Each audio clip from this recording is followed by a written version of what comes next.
Hello, and welcome. Tonight, I will tell you a famous myth from the Odyssey. It is a story about patience, clever thinking, and the long road home. There is nothing you need to do right now. Only listen. This is Odysseus, a sailor, a captain, and a man who has been far away from home for a very long time. He is not traveling alone. His ship carries tired men who miss warm beds, quiet dinners, and familiar streets. They have been at sea for many days. Some days are calm, some nights are loud with wind, and sometimes the world feels too wide and the ocean feels endless. But one evening, the clouds thin out, the horizon opens, and an island appears, dark green against the pale sky. Chapter 1. The Quiet Island. The ship moves slowly toward shore. The water is gentle here. Small waves tap the wood, over and over, like a soft rhythm. Odysseus stands at the front of the ship. He watches the island. He listens. He smells land in the air. When they arrive, the men step onto sand and stone. They stretch their legs. They speak in low voices. They feel, for the first time in a while, that the ground is steady. Not far away, they see goats on the hills. They hear birds calling. They find fresh water, and for a moment it feels like a gift. They make a small camp. They eat. They rest. And yet, Odysseus does not fully relax, because a quiet place can still hold secrets. As the light fades, Odysseus walks higher up the slope. A few men follow him, not all of them, only the ones who trust his eyes and his instincts. From above, they see something. A wide opening in the rock, a cave. Smoke stains the stone above it. That means fire. That means someone lives there. Odysseus and his men stand still. They do not rush. They listen for movement. Nothing. They step closer. The cave smells of animals, and also of something warm and rich. Milk, cheese, a stored harvest. Inside it is dim, but their eyes adjust. They see shelves. They see baskets. They see thick rounds of cheese. They see jars and bowls carefully set aside. One of the men whispers, "We should take what we can and leave." Another man whispers, "No, we should wait. The owner might offer gifts." Odysseus says nothing at first. He looks at the entrance. He looks at the shadows inside. He looks at the neat order of the cave. He feels a mix of feelings: hunger, curiosity, and something else, a small warning, quiet in his chest. But he is a king and a captain and a man who believes he can speak his way through most doors, so he decides to wait. They sit inside the cave. They eat a little, not too much. They talk softly. Time passes. The light outside turns from gold to gray to deep blue. Then they hear it. A heavy sound, a slow sound, like a tree trunk hitting the earth. Step, step, step. The men freeze. Their mouths go dry. Their hands become still. The steps come closer. The cave entrance darkens. A huge shape fills the opening. A Cyclops. A giant with wild hair and rough skin, carrying a great load of wood. He moves like a mountain that decided to walk. Behind him, a flock of sheep and goats press forward, eager to enter the cave. The Cyclops guides them with ease, as if they weigh nothing. Then, with a single motion, he lifts a boulder, a stone so large that no ordinary men could move it, and he rolls it across the entrance. The cave closes. The last light becomes a thin line. Then, nothing. Odysseus and his men are trapped inside. The Cyclops sets down his wood. He turns. He smells the air. He sees the strangers. For a moment, there is only silence. A thick silence, the kind that makes time slow down. Then the Cyclops speaks in a low, blunt voice. "Who are you? Where did you come from? Are you traders or thieves?" Odysseus steps forward. He does not run. He does not shout. He keeps his voice steady. "We are travelers," he says. "Our ship was blown off course. We ask for kindness. We ask for shelter and a gift, as the old customs say." The Cyclops stares. He does not smile. He does not bow. He does not care for customs. He only watches them, as if he is deciding what they are worth. Pause here for a slow breath, in and out, because the story is only beginning. Chapter 3. A Wrong Kind of Welcome.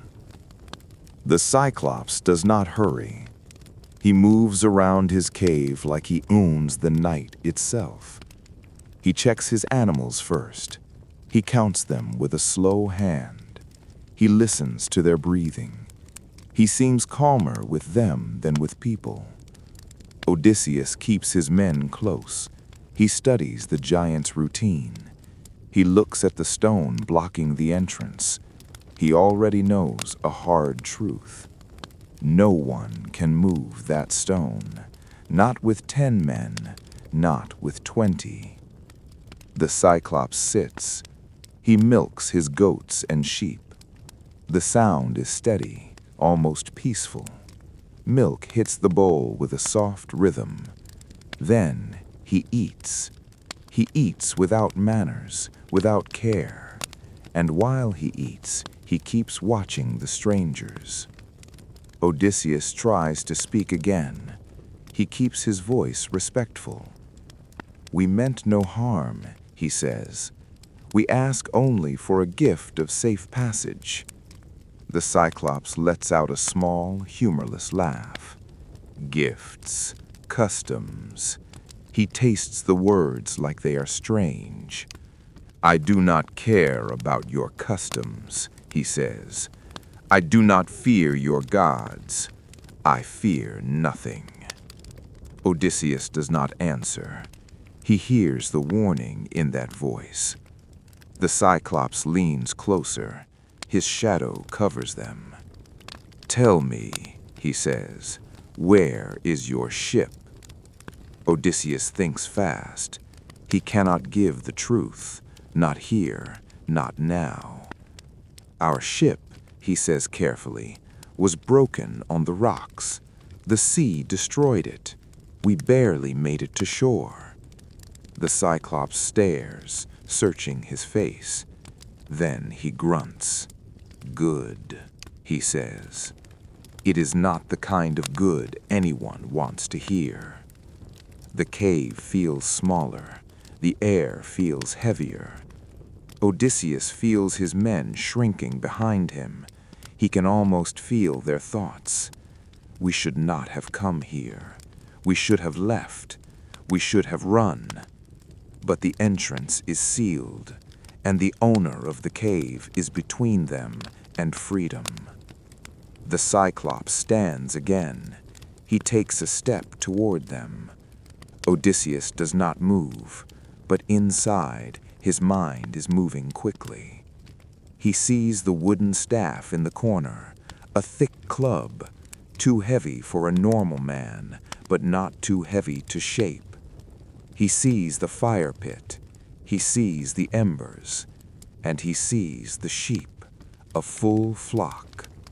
The Cyclops reaches out, as if choosing something from a shelf. Odysseus forces himself to keep breathing. Slow in, slow out.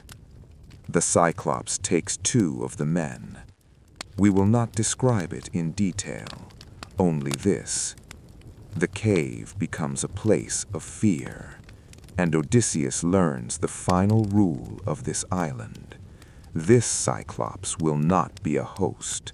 He will not be reasoned with. When the moment passes, the Cyclops eats again. Then he drinks. Then he lies down. Soon, a rough snore fills the cave. The sound shakes the stone walls. Odysseus gathers the men who remain. He keeps his voice low. No one panics, he says. No one rushes. One man whispers, "We should attack him now, while he sleeps." Odysseus looks at the boulder, then he looks at the entrance. "If we kill him," Odysseus says, "we cannot leave. Only he can move that stone." The men understand. Their anger turns into a cold, tight silence. Odysseus touches the ground. He steadies himself. Then he begins to plan. Chapter 6. The Flock at the Door. The Cyclops does not roll the boulder away completely. He cannot. He needs the opening small enough to control, small enough to catch anyone trying to slip past. So he chooses a different method. He sits down in the entrance, his back against stone, his legs spread wide, a living gate. Odysseus watches from the shadows. The fire is low now. The night air is colder. The Cyclops mutters to himself. He rubs his face. He breathes hard. He waits for morning. Odysseus knows they cannot run, not with the Cyclops sitting there. They also cannot fight their way out, not fairly. So Odysseus looks again at the animals. The sheep are huddled together, warm, quiet. The goats press close to the back wall. They shift and settle. Odysseus remembers how the Cyclops treated them first, how he cared for them. He remembers how the Cyclops checked them when they entered. That is the key. At dawn, the Cyclops will let the flock out to graze. He will guide them through the opening, and he will check them with his hands. Odysseus whispers to his men. "We go out with the flock," he says, "not beside it, not behind it." One man frowns. "How?" he whispers. Odysseus points to the biggest rams, the strongest sheep, heavy with wool. "We go under them," he says. "We use rope. We tie ourselves carefully." The men stare at him. Then they look at the animals again. It sounds strange. It sounds humiliating. But it also sounds possible. And possible is enough. They begin quietly. They choose the largest sheep. They move slowly, soothing the animals with gentle hands. The sheep do not understand plans, but they understand calm. Odysseus shows his men how to tie the knots, not tight enough to hurt the animal, not loose enough to slip. He keeps the instructions simple. 2 loops, 1 pull, check your breath, stay still. One by one, The men prepare. Odysseus saves the largest ram for himself, a heavy, calm animal with thick wool. He rests his hand on its side for a moment. The warmth is real. The steady breathing is real. It is almost comforting. Then he ties himself beneath it, careful and quiet. Now they wait. The night fades. The darkness turns soft. Somewhere outside, birds begin. A faint wind moves across the island. The Cyclops shifts at the entrance. He grumbles. He stands slowly. He removes the boulder enough for the animals to pass. Then he sits again, ready. He calls to the flock. The sheep begin to move. They shuffle toward the opening, one by one. The Cyclops reaches out and touches their backs.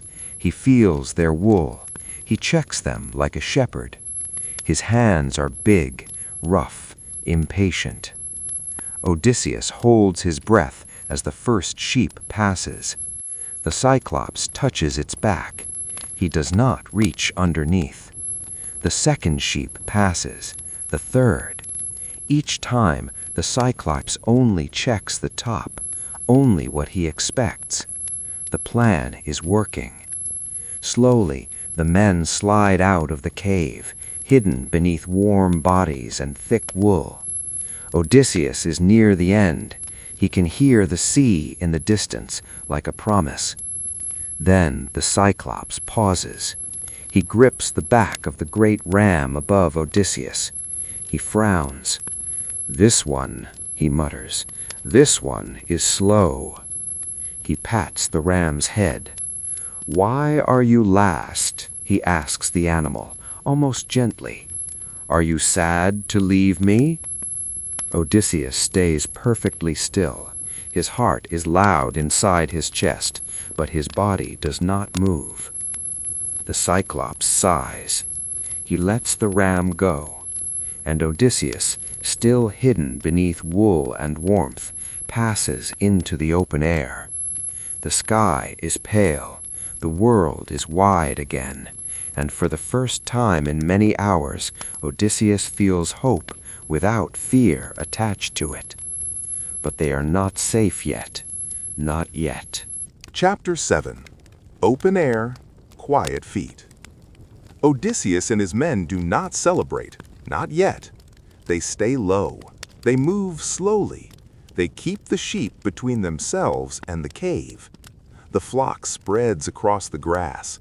It begins to graze, calm and ordinary. The morning looks gentle.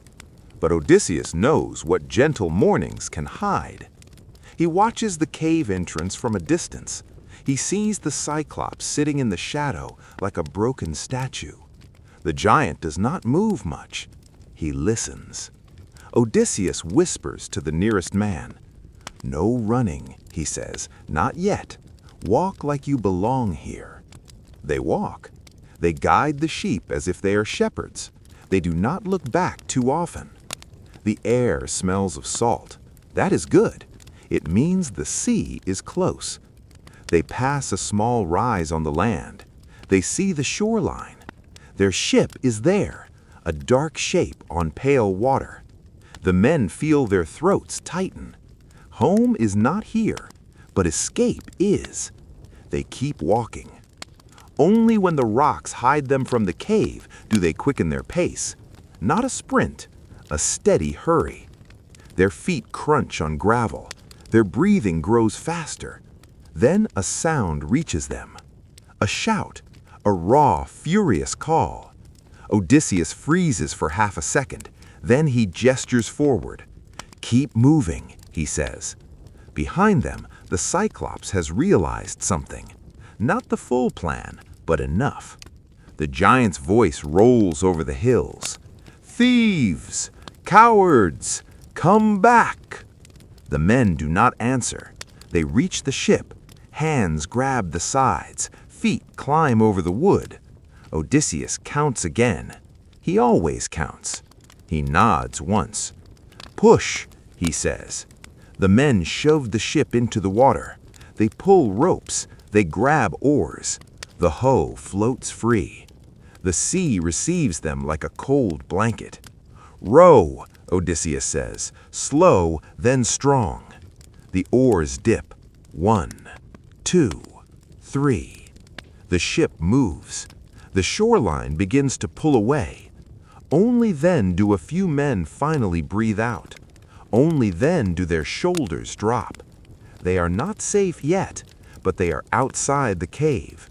They are under open sky. Odysseus stands near the back of the ship. He watches the island. He tells himself a simple truth. We survived the cave. Now we must survive our own choices. Chapter 8. The Voice That Should Not Speak.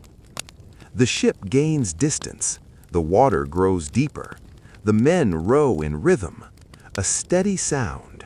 Wood and water. Wood and water. The island becomes smaller. But the Cyclops is not done. Odysseus can still see the cave's hillside. He can still see movement near the entrance. The giant steps out into the light. Polyphemus is huge even from far away, a tall shadow against green land. He turns his face as if he can smell them. He cannot see, but he can hear.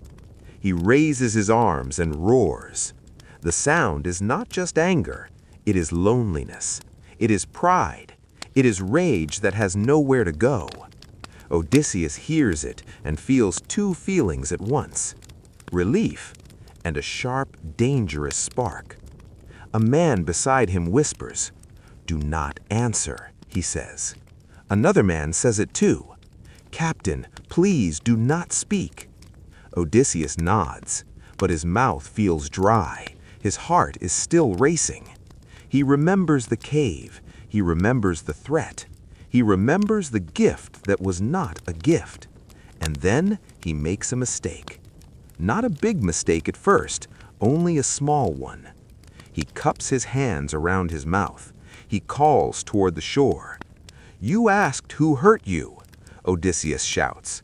"It was not nobody. It was Odysseus." His men stare at him in disbelief. Odysseus hears his own words and for one breath feels strong, like a man again, like a name again. Then the feeling changes. The Cyclops stops moving. He tilts his head, listening. "Odysseus," he repeats, tasting the sound. It is a hook. It is a handle. A name is power when someone wants to hold it. The men on the ship begin to argue in low, urgent voices. "Why? Why would you say it?" Odysseus does not answer. He watches the Cyclops on the shore. Polyphemus bends down. His hands search the ground.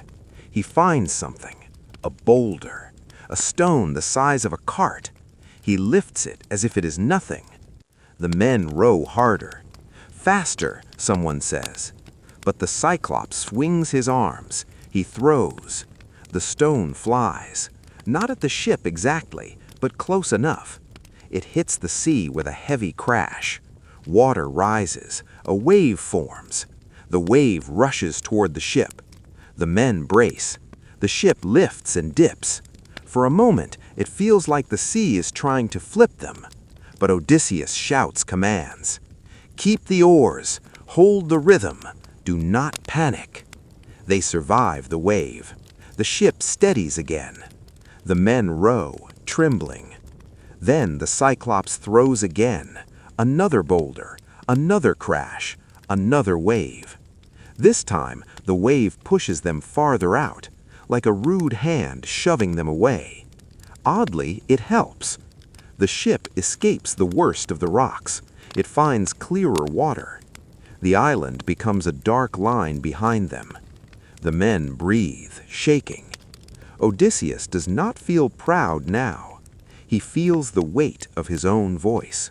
He speaks quietly to himself. "Next time," he says, "I will let silence be my strength." Chapter 9. A Father Who Hears. That night, the sea is calmer. but the air feels strange. The stars are bright. The water is dark glass. The men eat small portions. They drink water. They rest their arms. No one laughs. Odysseus sits apart, thinking. He remembers the Cyclops' words, "I do not fear anything." He remembers the Cyclops' confidence like a closed door. And then he remembers something else, a rumor told in ports, a story whispered by sailors. Some Cyclopes are not just beasts. Some have names. Some have family. Odysseus looks at the sea. He thinks of the gods not as religion, but as forces in old stories, like storms, like luck, like the mood of the ocean. He does not pray.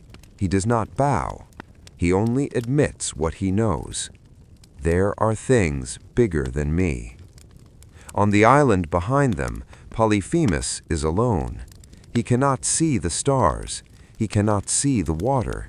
But he can speak, and he does. He calls out into the night, not to men, not to neighbors, to a power, to his father, Poseidon, Lord of the sea.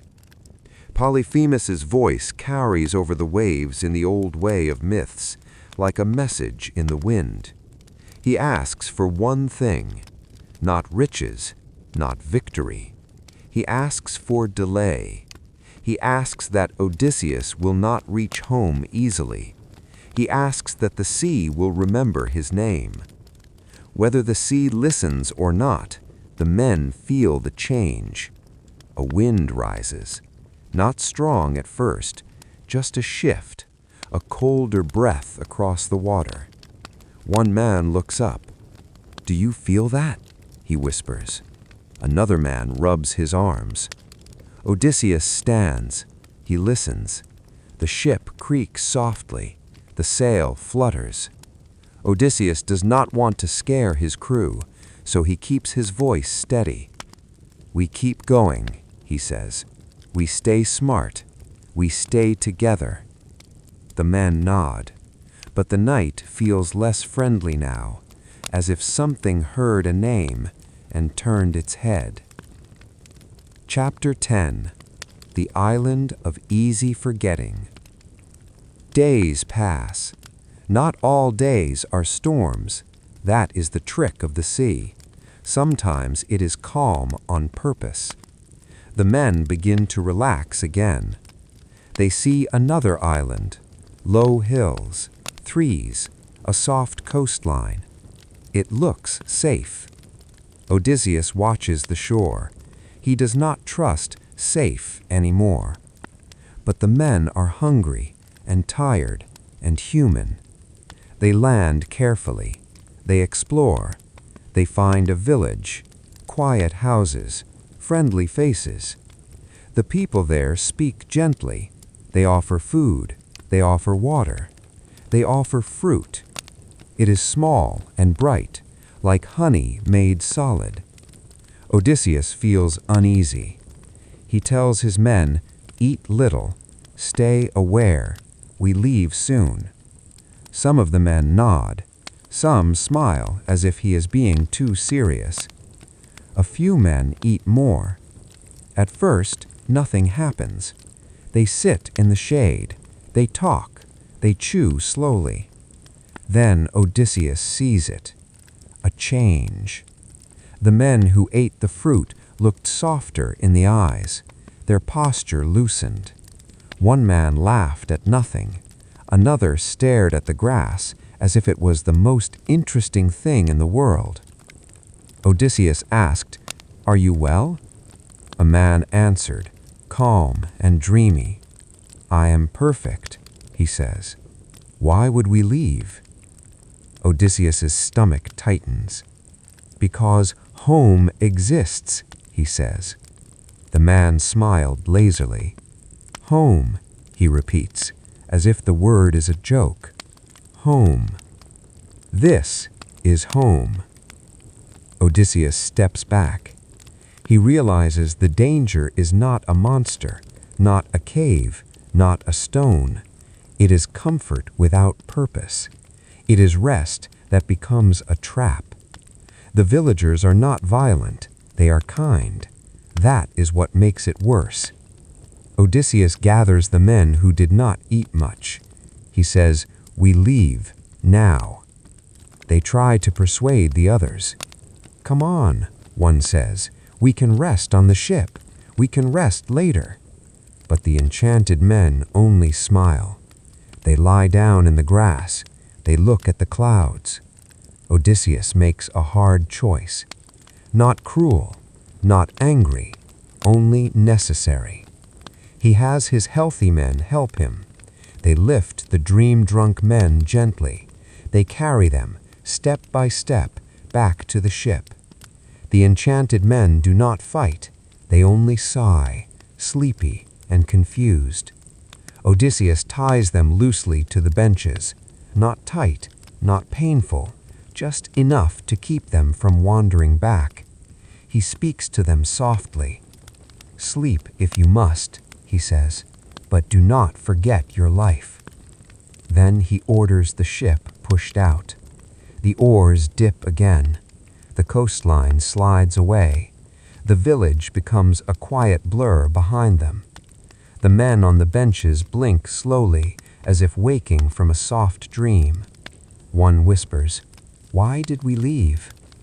Odysseus answered very simply, "Because we are not finished." Chapter 11. The Bag of Winds. After the island of forgetting, Odysseus becomes stricter, not harsh, just clear. He sets routines: row, rest, eat, sleep. Simple structure calms people. One morning, the wind changes again. A strong, helpful wind. The ship moves fast. Soon they reach another place, a floating palace of clouds and stone in the way myths speak, the home of Aeolus, keeper of winds. Aeolus welcomes Odysseus like a guest. He listens to the story. He nods at the right moments. Odysseus does not tell every detail, but he tells enough. Aeolus seems impressed by survival, not by pride, by endurance. He offers a gift, a bag tied with silver cord. Inside, Aeolus says, are the wild winds, every gust that can throw a ship off course. Odysseus looks at the bag. "So what is outside the bag?" he asks. Aeolus smiles. "One steady wind," he says, "one safe wind to carry you home." Odysseus accepts the gift. He thanks him. He returns to his ship. Now the journey changes. The ship flies over the water. Day after day, the coastline of home begins to feel possible. At last, they see it, a faint line on the horizon, a shape that could be land, a shape that could be Ithaca. The men begin to whisper, "We did it. We are close." Odysseus stays awake. He does not sleep. He grips the bag of winds like a secret. He does not let it out of his sight. But he is human.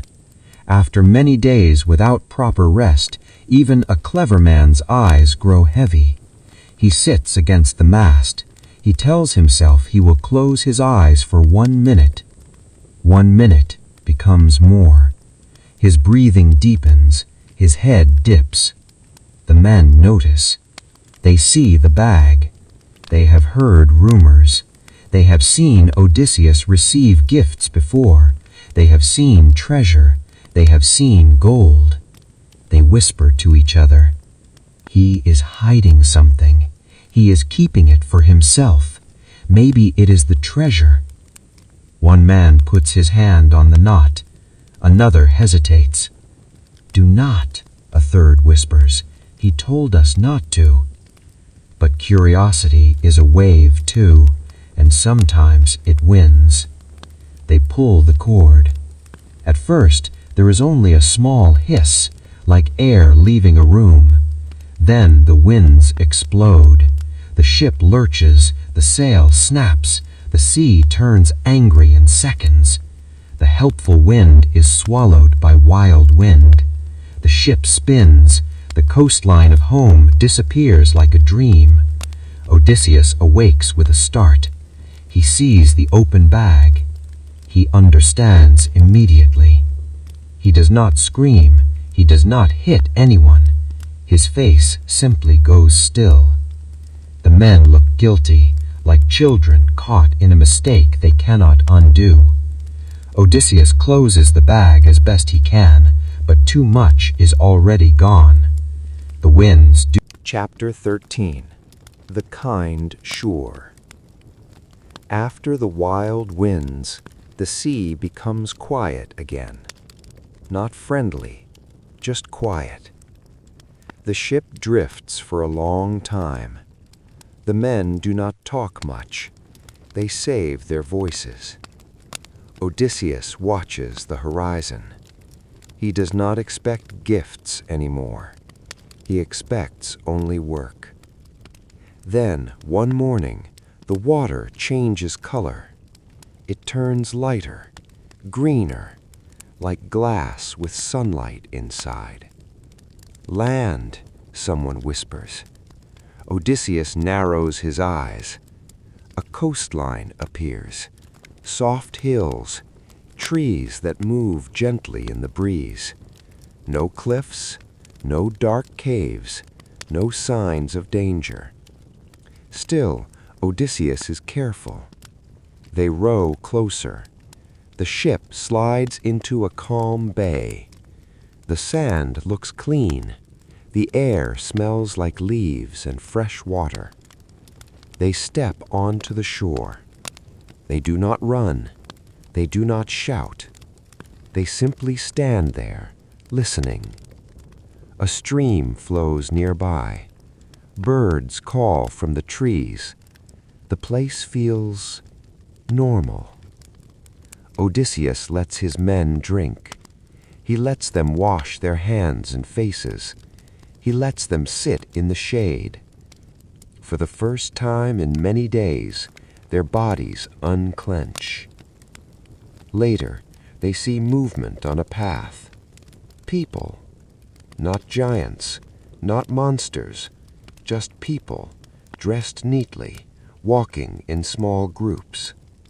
One of them notices the strangers. He stops. He does not reach for a weapon. He raises a hand in greeting. Odysseus steps forward slowly. "We are travelers," he says. "We are tired. We mean no harm."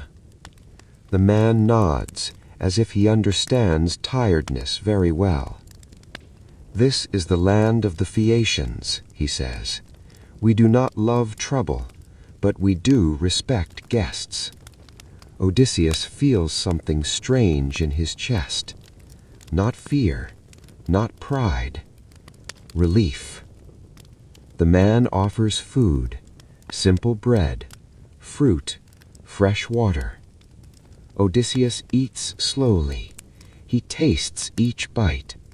He almost forgot what calm food feels like. Soon more people arrive. They speak softly. They ask careful questions. Odysseus answers with care. He does not tell every detail, not yet. He only says the truth in small pieces. "We have been far from home," he says. "We have made mistakes. We are trying again." An older woman listens. Her eyes are steady. "Trying again," she repeats. "That is what matters." As the day fades, they guide Odysseus to a quiet place near the water. A simple shelter, a warm blanket. No luxury, just kindness. Odysseus sits at the entrance and watches the sunset. The sky turns gold, then pink, then deep blue. He hears laughter from the village far away, not loud, just human. He thinks about the cave. He thinks about the fruit that made men forget. He thinks about the bag of winds. He understands now. The journey is not only storms and monsters.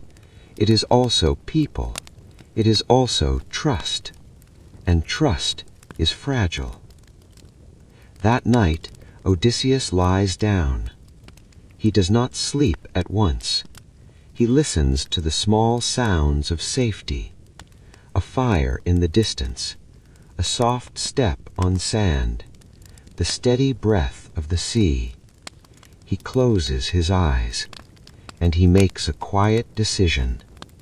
Tomorrow he will speak with these kind people.